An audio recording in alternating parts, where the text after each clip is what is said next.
Hi, Jordan. Not a lot to report today.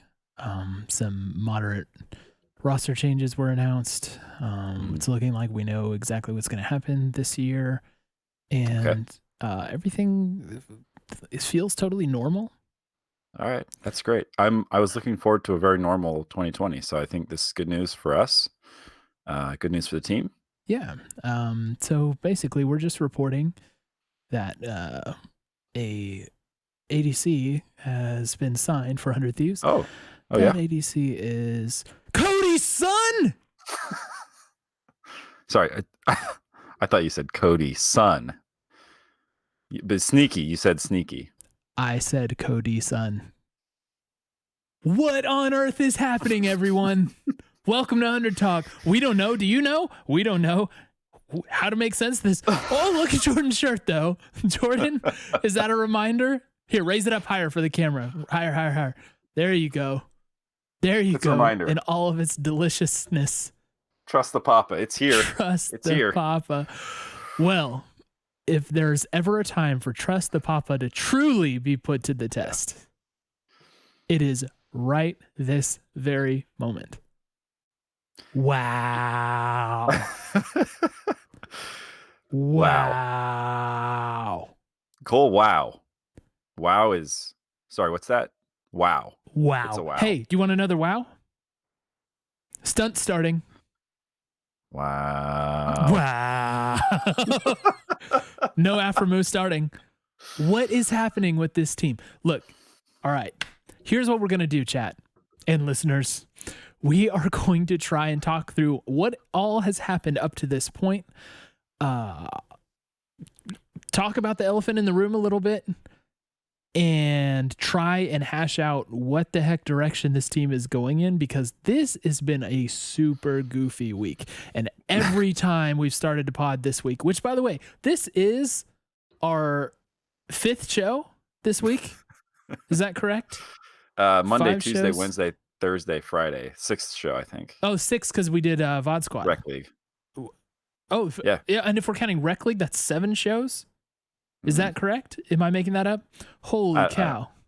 Yeah. But look, we've been We here. didn't do a show. There was no traditional pod yesterday because there's no announcements. They were saving that's the right. double Yes. whammy for today. Yeah, that's right. Well, look, what the heck? This has been the weirdest stretch. And we got on this pod last time and we were like, well, couldn't get any weirder than this. Medios is back.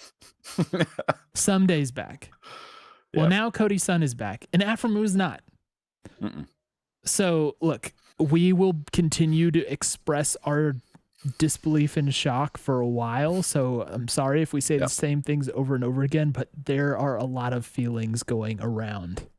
Yeah. I've got the next hour or so free. So I don't know if you are wanting to just be shocked together for that time. That might be the most helpful way we can spend the hour.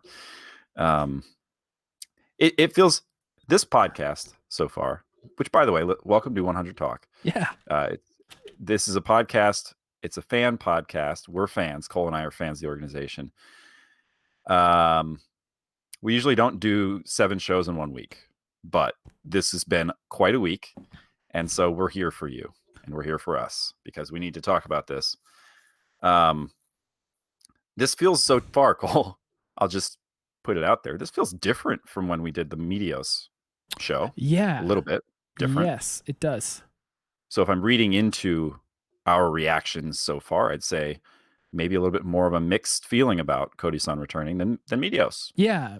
So this is the thing. It's like with Medios, it was weird, but I think people were in a position where it's like, well, maybe the situation just played out in a strange way and they've been able to come to terms with that. Medios has been a good player, whatever, we're ready to roll, right? Like I think that's kind of what the feeling was with Medios.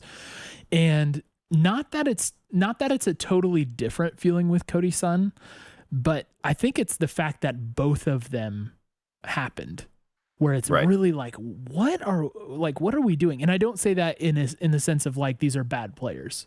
Right. But just in there's an obvious elephant in the room with these guys, right? Yes. And we already talked about Medios, but we should probably talk about Cody Sun. We will. Yeah. And I mean, I think an okay place to start is it's Cole, I don't know if you'd heard, this is a very interesting development. I consider this to be very interesting. Basically what we have is we're running it back. It's like if I'm Papa Smithy, I come in and I get my briefing and say, "Oh, World's appearance. That's fantastic. First year of the organization. Wow, you guys, great job, great work. Somebody put together a really stellar roster. Who was on it?" And then he knows this obviously, but just rhetorically speaking, oh, you had Someday Medios, but you had Cody Sun and Aphromoo. Okay, who's available?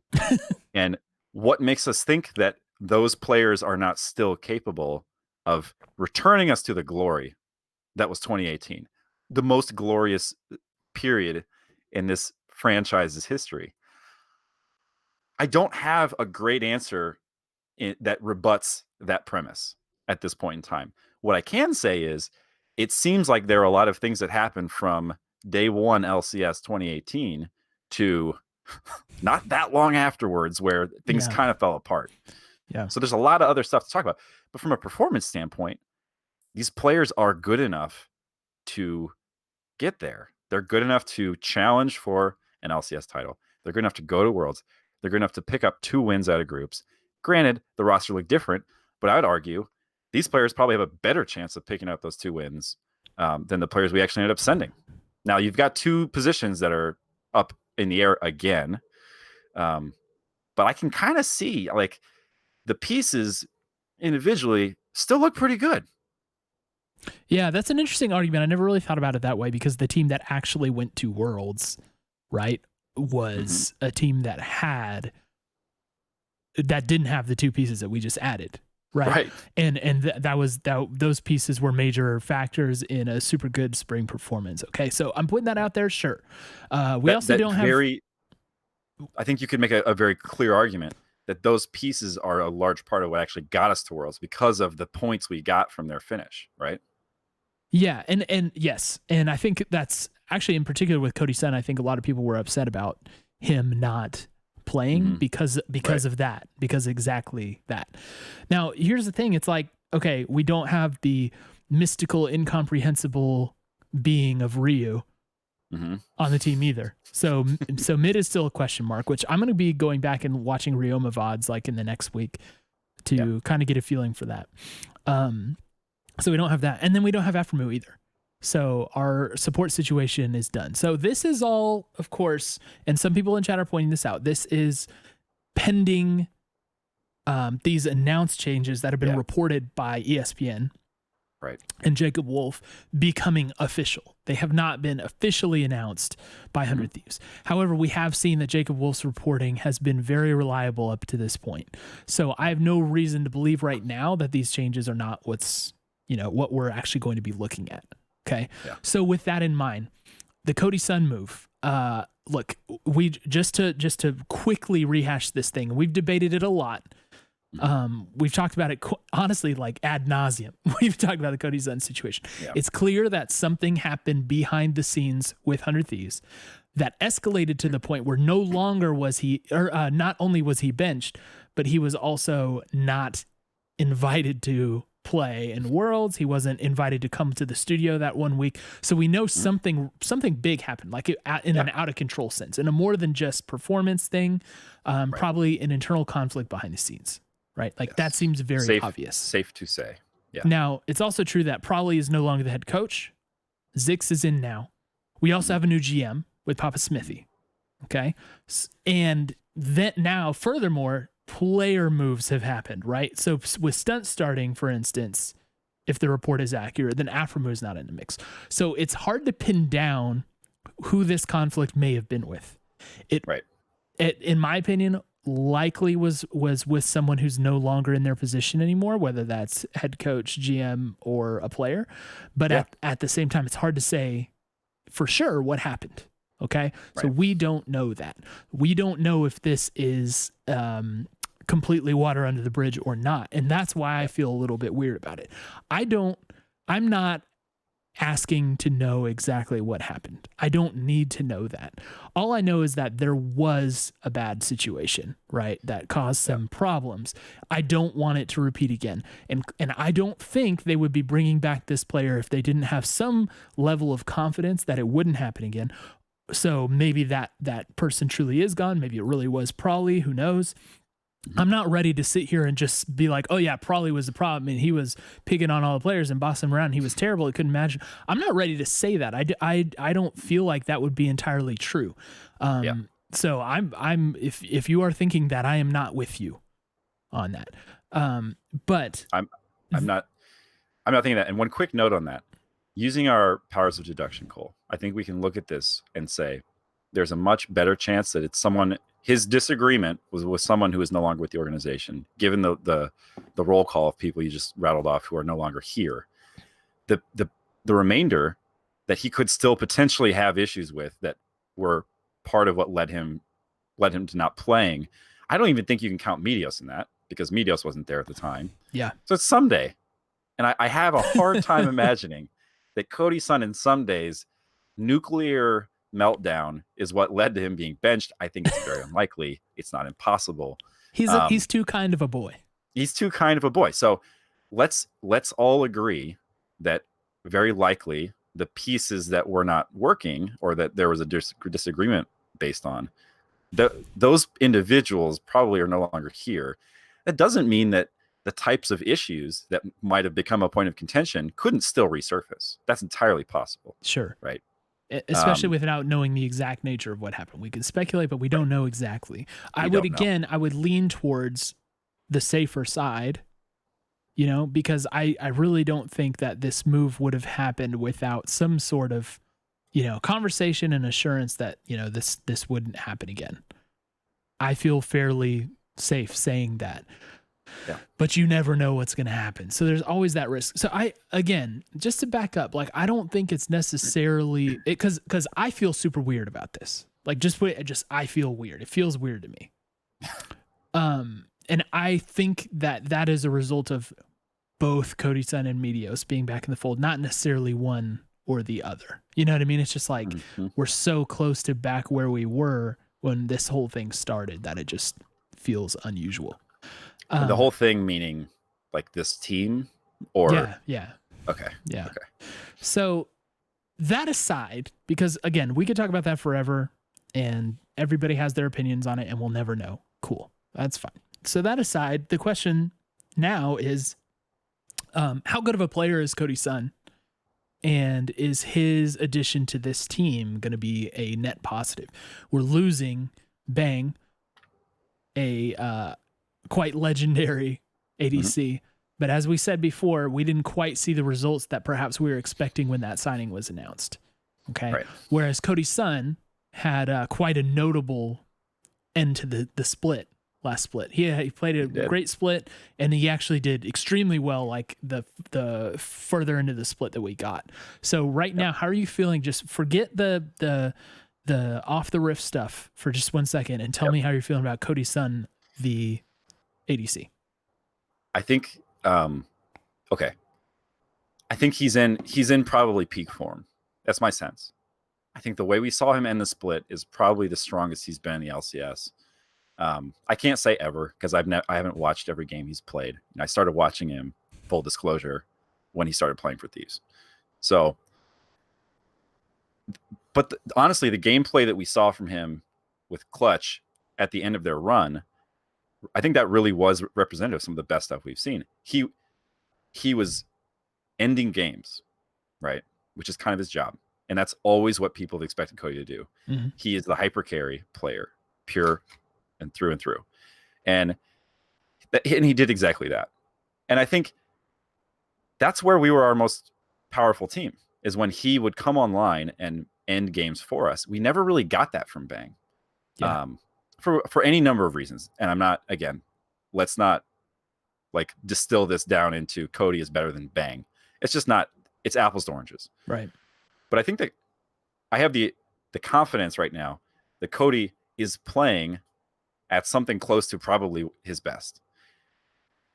And I want to talk about that too, because I think the ceiling with Cody is something that we have to. That kind of feels like another elephant in the room to me a little bit. And I don't know if you want to talk about that right now. I want to give you a chance to talk about just your sense of current state, if you want to, before we start getting into that. But we can't move on without talking about that at least a little bit. In what sense?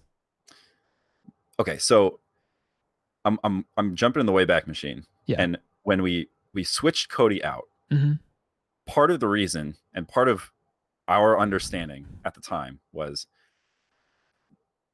please remember, everyone, Cody Sun had a very hard time beating a specific player. Do you remember who that player is? Thank you. Yes, bringing that back all the way to double lift. Cody Sun could not get over the hurdle with double lift. Yes. And so at the time that we made that switch, we were playing to win an LCS championship. We wanted a banner. And I think that we had seen enough, we had enough of a data set to say, for whatever reason, maybe he has the yips. Cody just can't deliver against double lift. And so for me, that led to a couple of things, a couple of questions. Is he capped out, right? Like, is his ceiling somewhere below where double lift currently is?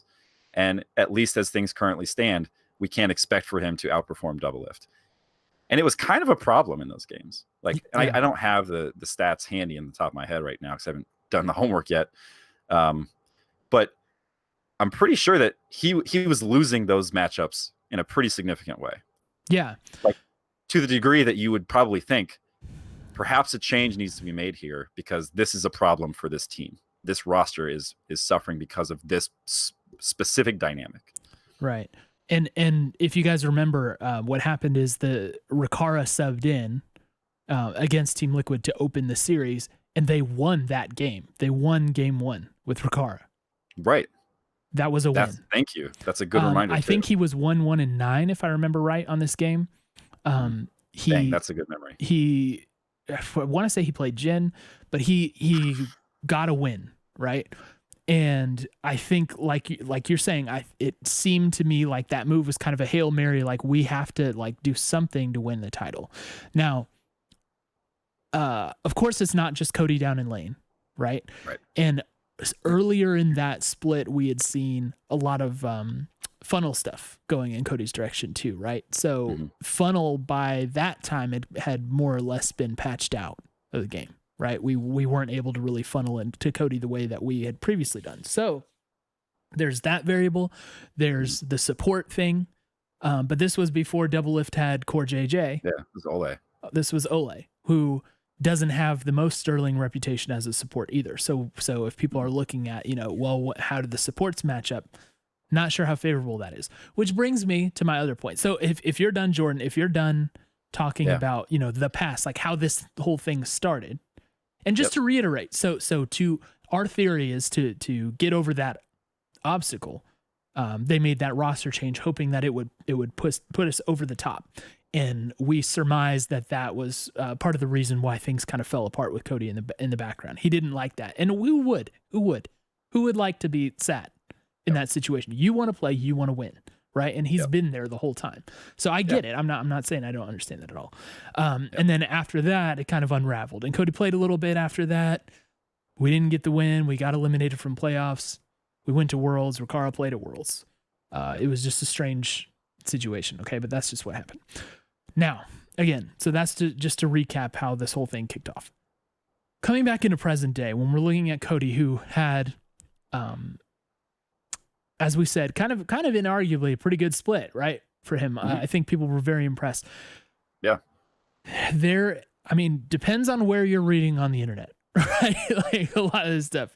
But there are a number of people who believe that Vulcan was very responsible for a lot of that success, which may be part of the reason why he got bought out for such a high amount in this offseason.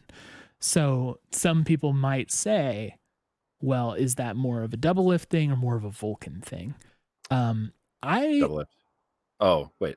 I'm talking about Cody and Vulcan playing together. Yep. I myself, I'm thinking the truth is somewhere in the middle. Mhm. I think Cody played pretty well. For us, like our experience with him and his experience in Immortals was that he played pretty great, but he just had a tendency to every once in a while make a really costly mistake. Yeah. Right. And the kind of mistake that can like that single thing loses you the entire game.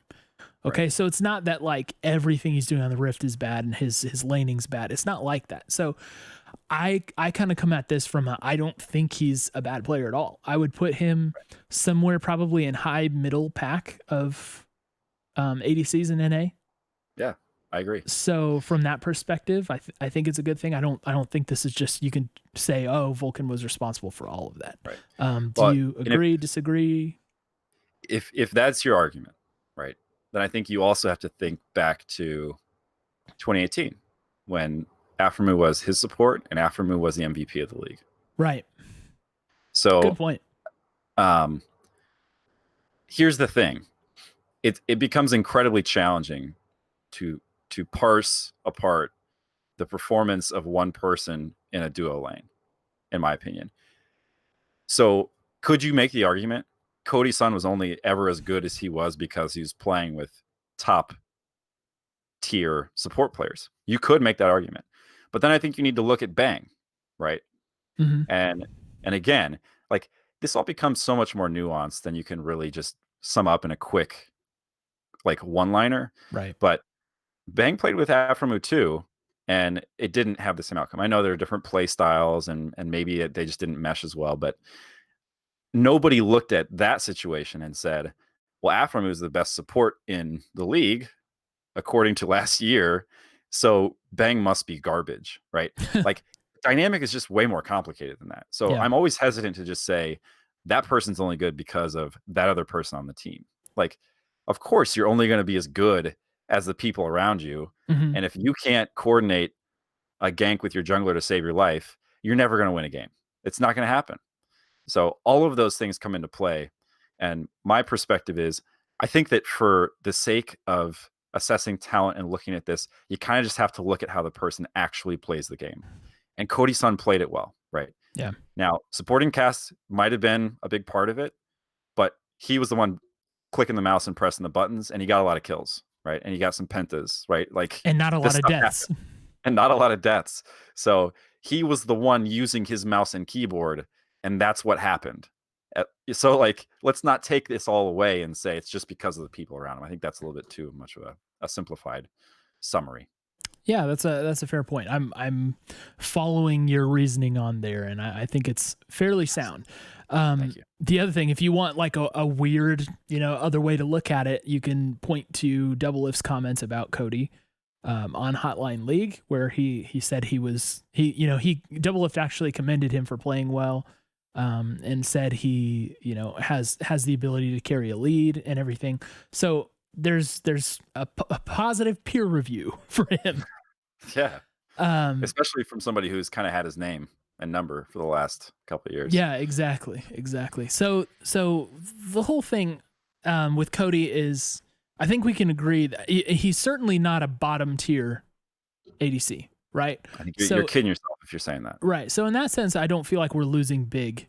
And most of the unsurety surrounding this move just is tied back to off the rift stuff for us. Yes. Especially as 100 Thieves fans who remember what happened in 2018. So I want to just to wrap up the Cody Sun discussion, just make a point that, and I kind of alluded to it earlier, but the trust that this organization has in Papa Smithy must be through the roof, right? Yeah. To be able to do this, because obviously to allow this to go through, there's a great deal of confidence in what he's able to achieve, both with Medios and Cody Sun, right?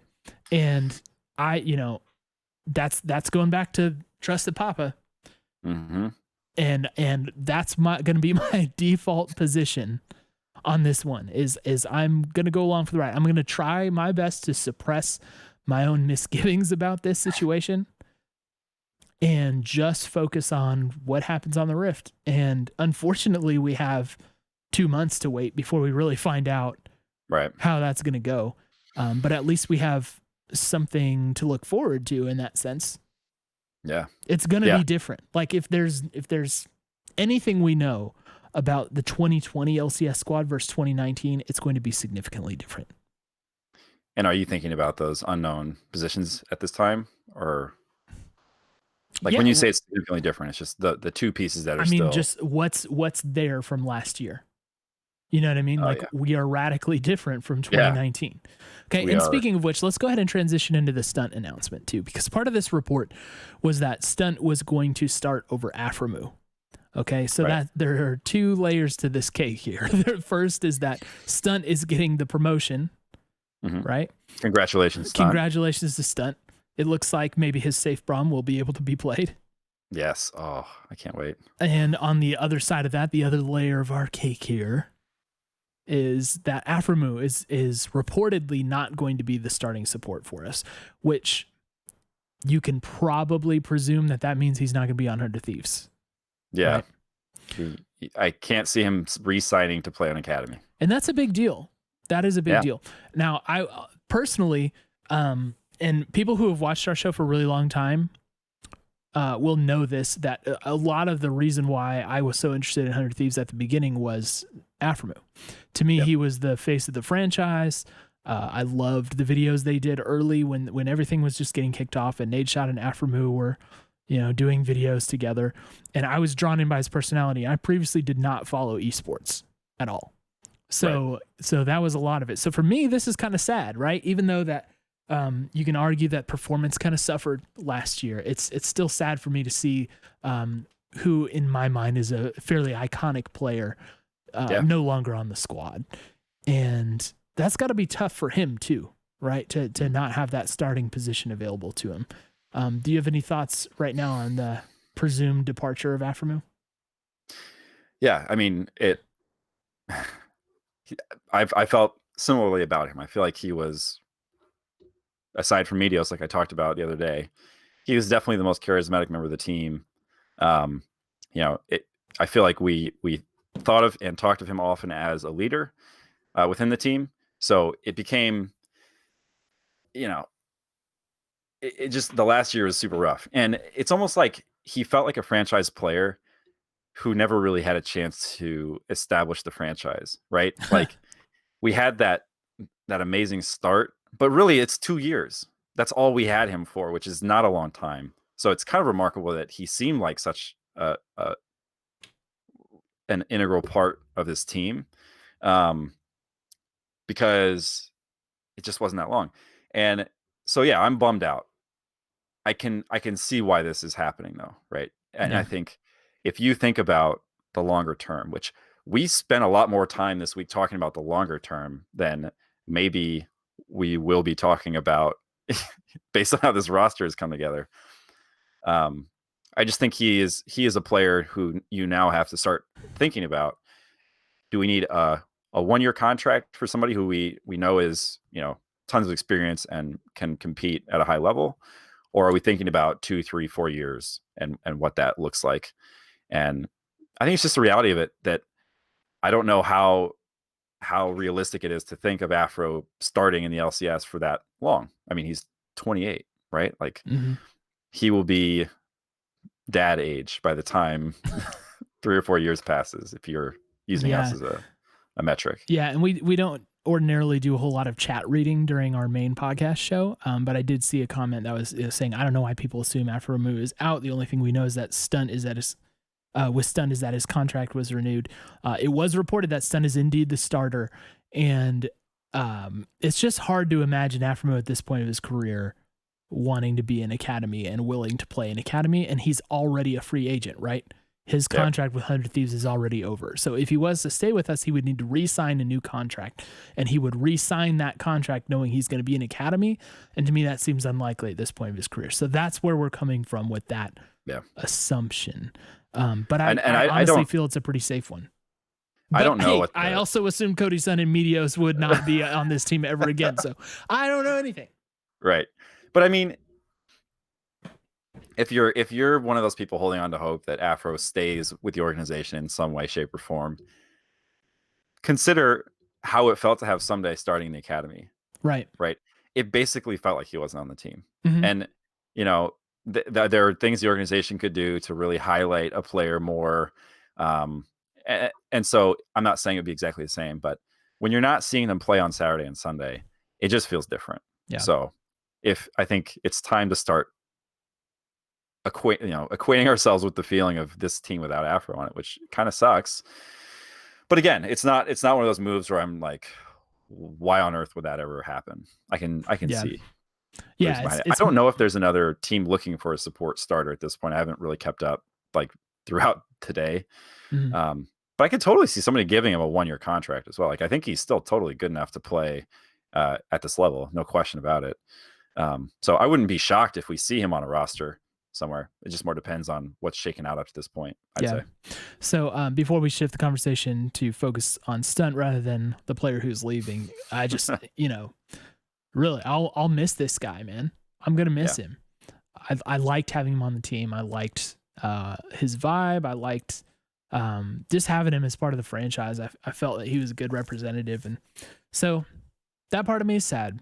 But the other part of me is ready for Stunt to come in. Now, Stunt did very well, in my opinion, during the academy, and we had the chance to cast some of the academy games, quite a bit of them. So we got to look at Stunt's performance pretty carefully. Mhm. Um, I think that mechanically he seems fine. Like he seems pretty viable. We saw him play a few times Mhm. in an LCS level, and it's hard to, it's too small of a sample size to make any significant judgments from that. I thought they went okay, but not great Yeah. on the LCS stage. But he's been developing as a player. He's been grinding.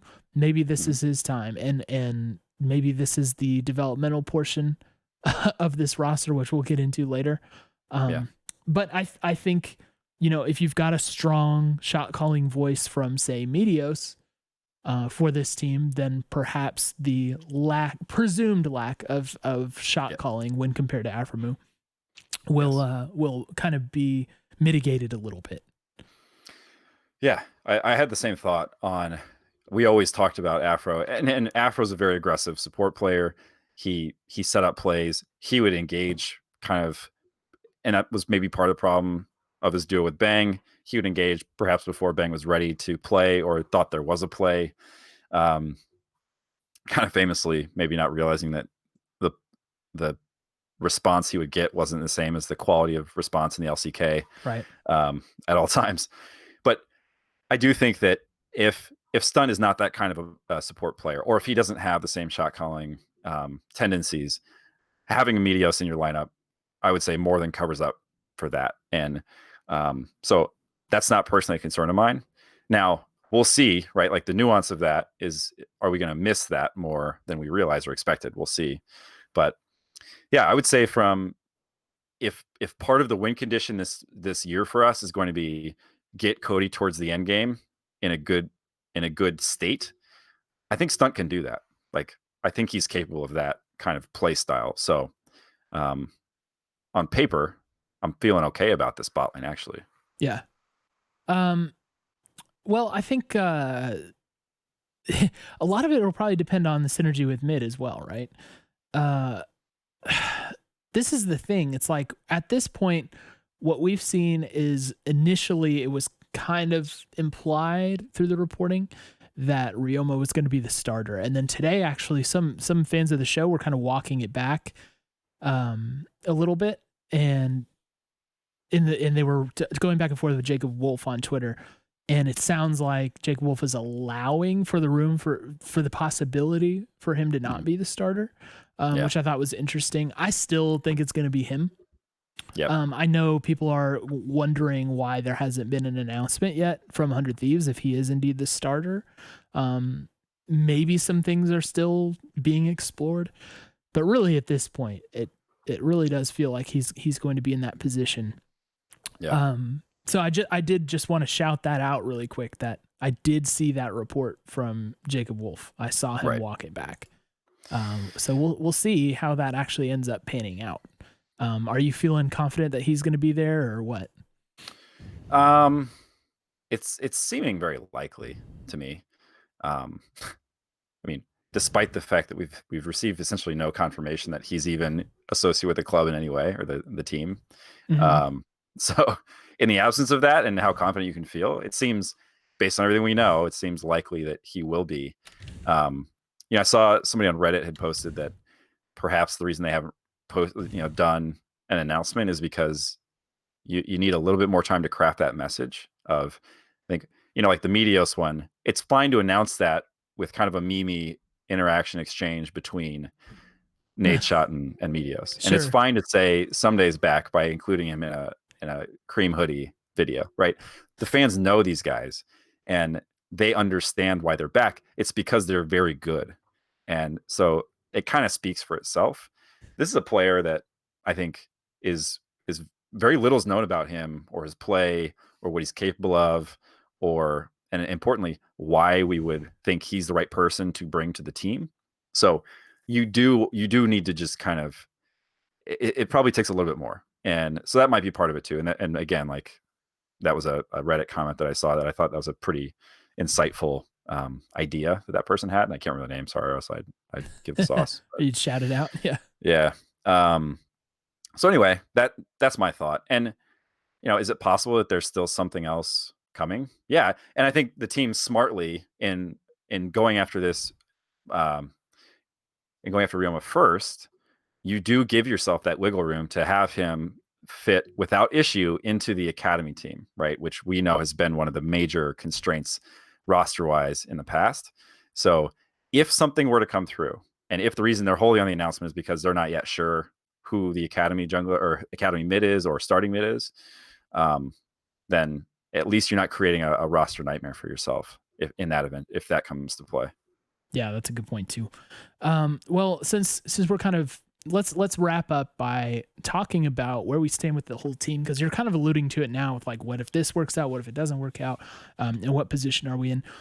Look, the question remains, where exactly the philosophy of this team is going to come down, because with the announcement with the video that Papa Smithy and Nade Shot made together when introducing him as the GM, and they gave a lot of room for development of this squad, and they said, we're going to see how this shakes out, and then we're going to see on what ground we stand. And I think a lot of people probably ended up thinking that either means we're going, and I kind of felt this way too. Right. Either we're going to make some moves that say we're here to win right this second, or we're going to, like, for lack of a better word, tank this season. Right. And that's weird. So we landed in this kind of, I mean, how do you assess where we landed in the balance between these two things? Yeah. I mean, I would say based on these moves, based on the risk inherent in these moves, right? You're bringing back two players who have left the organization on unfavorable terms. There's always risk in that. It seems to me that we're pushing more aggressively towards a roster, and this is just my opinion, that can win more games this season than you might have otherwise expected to win. And, for those who've been watching this week, even the pods we've done this week, right? At the start of this week, I think maybe it was last week actually, when we did it was the reaction basically to that setup video, right? The mental place that put us in was we can accept the fact that this might not be a season that we're pushing for top 3. And maybe we would be satisfied as fans if what we're doing and the intent and goal of this team is to push hard for playoffs and put up a good fight and improve steadily along the way. And maybe we bring in players that we can see over time the development of them, and we can understand how and think about, okay, a year from now, 2 years from now, how good are these guys going to be? These could be our world beaters, right? Like this could be the NA lineup that has 3 or 4 truly world-class NA talents on it, and then 2 imports who are also world-class, right? Which is kind of what they said you need to have if you really want to win Worlds. And I agree with that. Yeah. So we were right there. We were ready for that. But the other possibility, right, is that you develop a couple of good players, and then the veterans that you already had installed are kind of either burnt out or just aged out. Like that's a real possibility too. Mhm. Like So how you're what's the projected length of Medios's career? right. I don't know I don't that. know. I don't know the I answer to don't that know. question, and maybe he'll be fine. Like Smithy's Yeah. pretty old too, and he's Yeah. great. He's playing great. Right.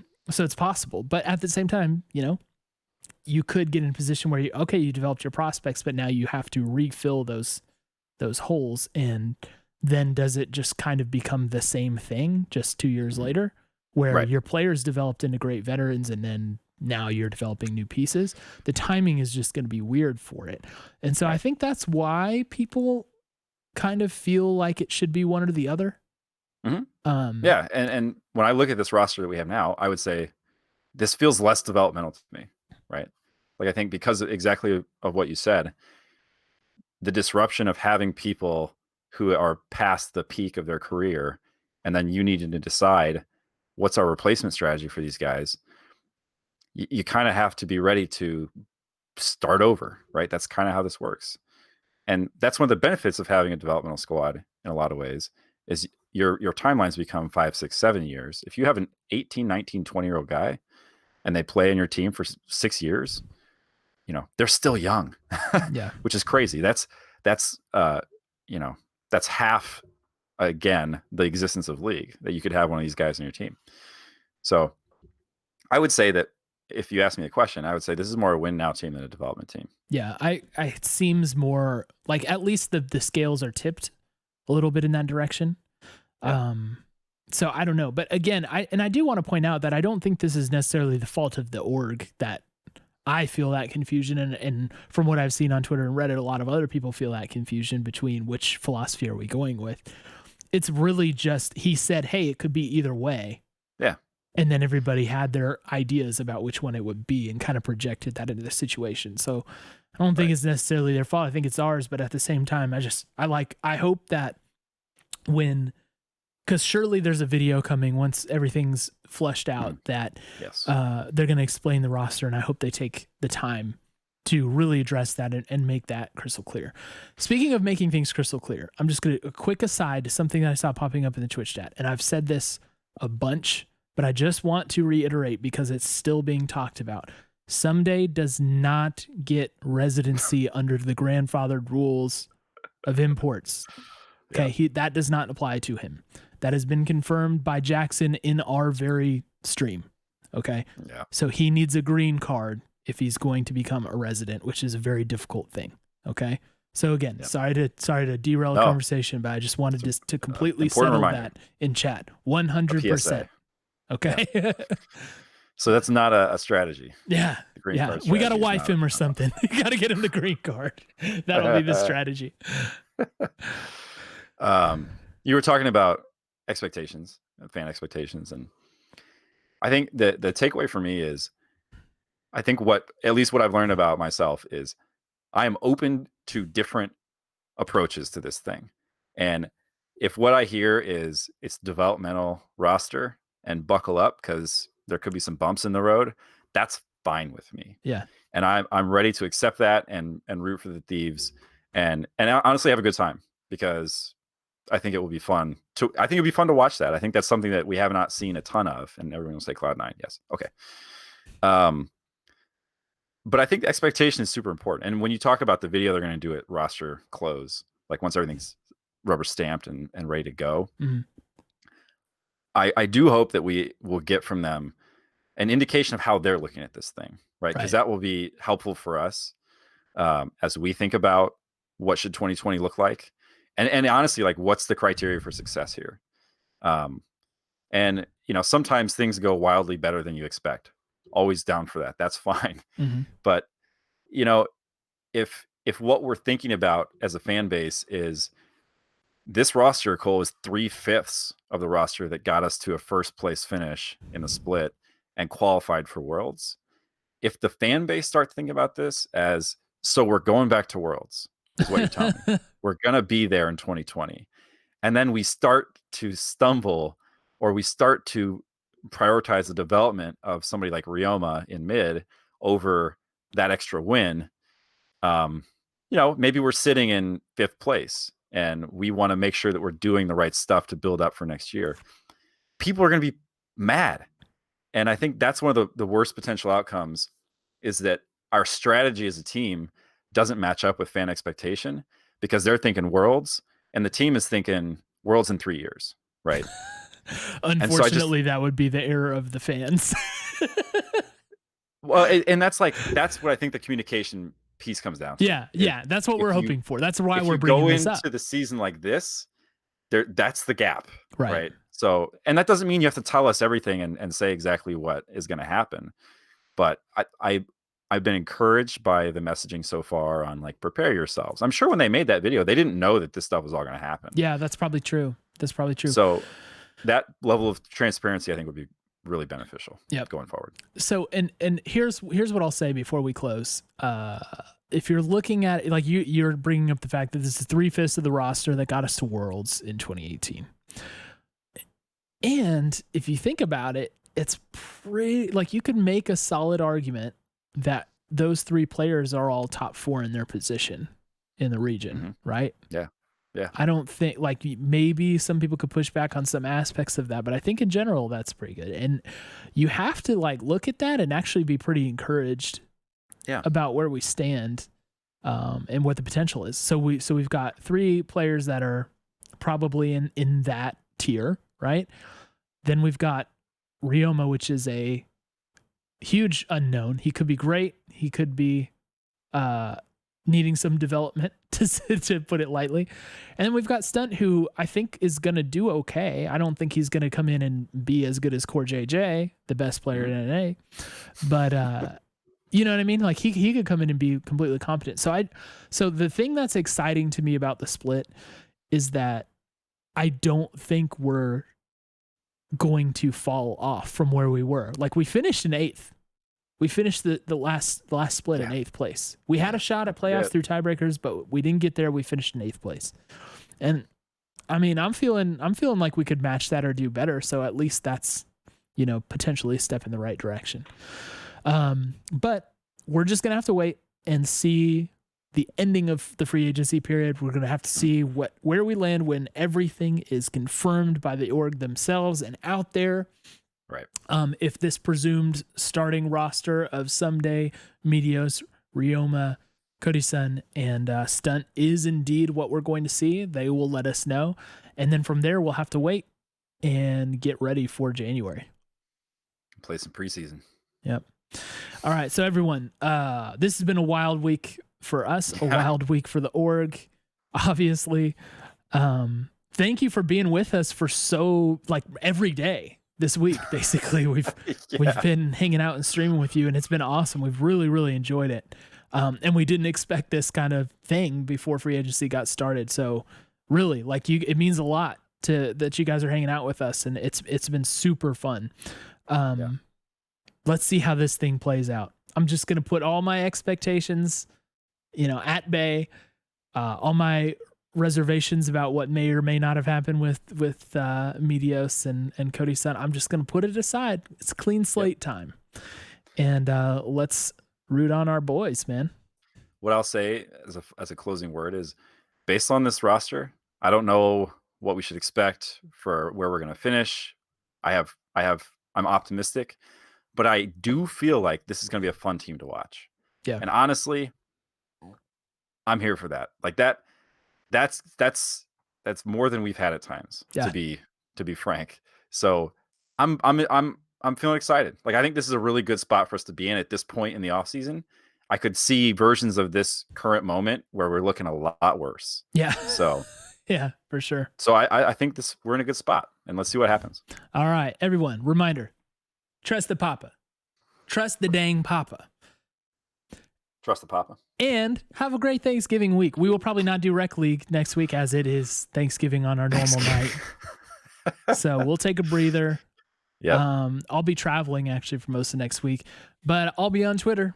I'm always living on Twitter. And now with our fancy new layout, you can see what our Twitter handles are. So go follow us if you don't already. And we'd love to talk to you about what you think is going on with this team and how you think we're going to perform. Looking forward to hearing from you. to the podcast. Twitter handle is at 100talkpod, number 100 talkpod. Yep. And find us. That you can find us on Twitch as well there.